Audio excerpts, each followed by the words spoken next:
মাওলা আলীকে যখন মঞ্চের উপরে উঠে বিলায়েতের তাকে মাওলাইয়াত প্রচার করা হলো, আমি যার মাওলা আলী তার মাওলা, তখন এক ব্যক্তি বলছিল, হে মুহাম্মদ, তোমার কথায় ইসলাম গ্রহণ করেছি, তোমার কথায় নামাজ পড়ি, তোমার কথায় হজ করার জন্য আসছি, এরপরেও তোমার জামাইকে তোমার ভাইকে আমাদেরকে মাওলা বলে মানতে হবে?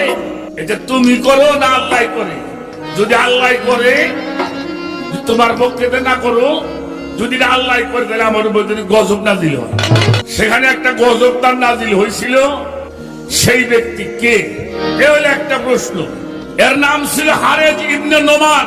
নামটা মনে রাখেন, হারেজ ইবনে নোমান রাসূল পাককে বলেছিল, তুমি যে আলীকে মাওলাইয়া দান করতেছো, এটা তোমার ইচ্ছা মতো করো না আল্লাহর পক্ষ থেকে করো? যদি আল্লাহর পক্ষ থেকেই হয় তাহলে আমার উপরে যদি গজব নাজিল